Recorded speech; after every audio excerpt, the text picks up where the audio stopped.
Hey y'all, it's October, and with October comes Oktoberfest. And today I'm going to show you the best Oktoberfest food that you may have never heard of.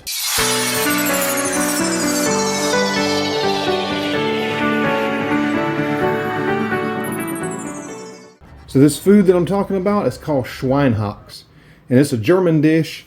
It has a pork knuckle. When you find it in the grocery store, you may ask for a ham hock. But basically you want the bone in, ham hock, pork knuckle. They may call it a pork shank. But you roast that until it's crispy on the outside and juicy on the inside. They usually serve it with sauerkraut or mashed potatoes. You can do that, make the carnivore mashed potatoes, and I'll link that video right up here. I like to do it with just a little bit of mustard. Now why is it the best Oktoberfest food? Well, for one thing, it's delicious. It's a traditional Oktoberfest food. It's been served at Oktoberfest all over the world since the 1800s. It's really hearty. It's a huge piece of meat, so it's actually perfect for a high pro day or any other day for that matter. Now you can go eat Schweinshaxe at a lot of German restaurants all over the world. We've got a town about an hour away from me called Helen, Georgia. If you're ever in the South, go check it out. It's a Bavarian themed town in the mountains of northeast Georgia. It's beautiful. It's right on the river. And when it comes to Schweinshaxe, Helen is where you want to get it at. There's a couple great restaurants there that serve it, and they all do it well. Now they typically serve this with a knife and a fork, but hey, if you're feeling brave, eat it with your hands. You just pick it up and start gnawing on it. So be careful not to burn yourself on the bone, but you can eat it just like that. So this is what you're going to need for this recipe. You're going to need the pork, of course. Now I found this at Publix, and there they call them whole pork hocks, and I had to go to the butcher counter and ask for these. They can also be called pig knuckles. Some places call it pork shanks. And they're kind of hard to find, so you may want to call around before you go to the store and look for them. You're going to need some whole black peppercorns, some bay leaves, a large yellow onion, some caraway seeds. You know, that bottle that's been sitting in the back of your spice cabinet for years. Just go ahead and dig those out for this one. And then some keto seasoning. I like this chipotle pork seasoning from Aldi. And this is not traditional. If it would have been traditional, you would cook the pork in beer, which you can do if you want. I'm just avoiding the carbs altogether. But they would do that, and they would also just add salt after it's over. But I really like the flavor of this. I think it's going to give it a good pop. I'm going to measure everything out and show you the next step.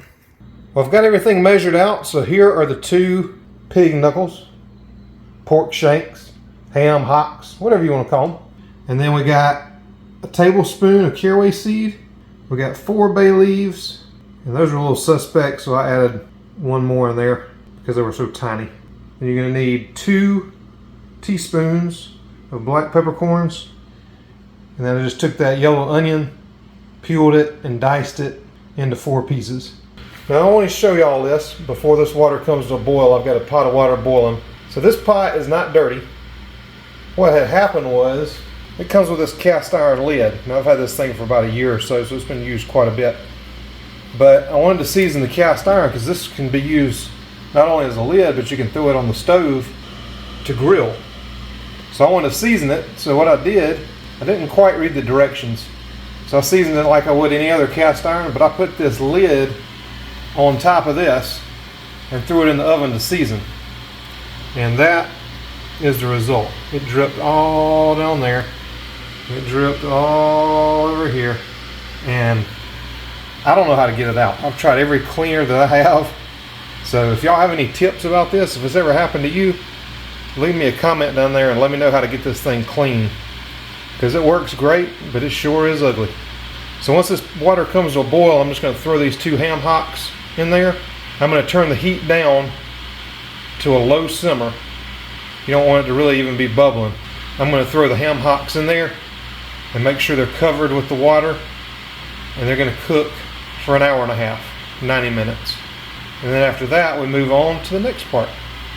So I'll show you what it looks like once this water boils. Alright, so my water's come to a boil, and I'm just going to turn it down to like a medium low. And I'm going to throw these in here.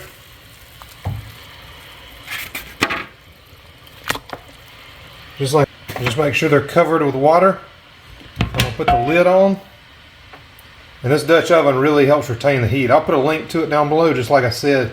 If you buy it, don't season it like I did. So the lid's on, so this is going to go for an hour and a half, 90 minutes, and we'll check on it then.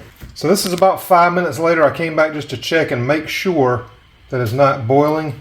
You just want this little mild simmer just like that. So at this point, I'm going to put in the onions. Ooh, I got a little carried away. I'm going to dump in the bay leaves, caraway seed, and the peppercorns. Just let all that get real happy in there. And this is perfect. You see there's just a little bit of bubble. That's just how we want it. Stir this up. We'll come back and check in 90 minutes. Alright, so it's been 90 minutes. I'm going to take this lid off. I'm going to go in here and remove these ham hocks. So I'm going to take these tongs and pull these out.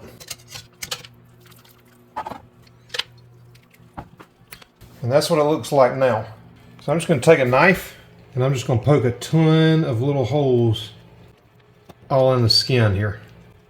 And what that's going to allow it to do is it's going to crisp up just like pork cracklings on the outside when it's done. So I'm just going to go ahead and do that and I'll show you the next step. So I poked hundreds of little holes in this skin layer. Probably not. That's an exaggeration, but I poked a bunch of holes in there. And now what I'm going to do is just take a roasting pan and I'm just putting a cooling rack on top of it. If you've got a different kind of rack that goes over the top, then you can use that too. But I'm just going to set these on here, just like that. And then I'm going to go ahead and put my seasoning on there. So I'm using this Keto Chipotle pork seasoning, and I'm just going to put it all over it.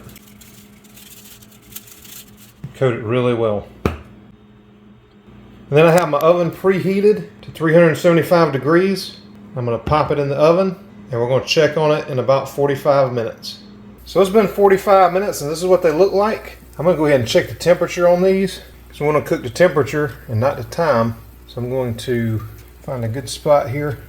We're at 187, so that's a little bit over where we want to be. Ideally 180 would be good because we're going to put these back in. So I'm going to flip them over. And we're going to get the outside nice and crispy. I'm cranking the heat up on the oven to 425. And we're going to put them in for just a few minutes till that skin gets crispy. So I'm just going to turn these over to where that bone part is facing up. Just like that. You could put a little apple cider vinegar on there if you want to.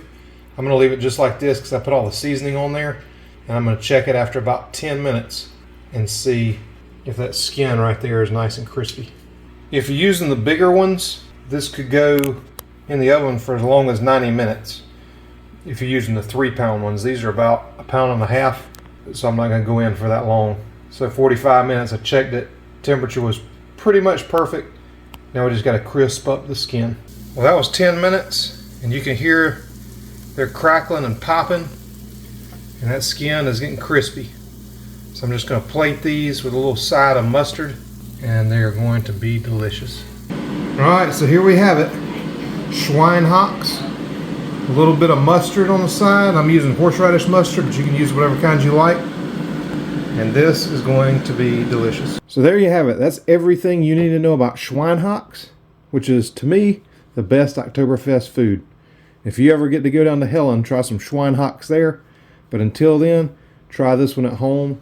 You will not be disappointed. And thank you guys so much for watching my channel. I hope you make this delicious Oktoberfest dish.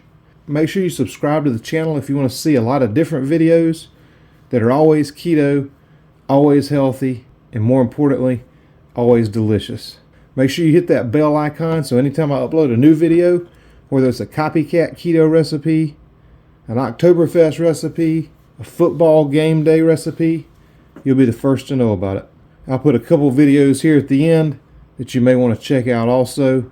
I really appreciate you guys watching, and I'll see you on my next video.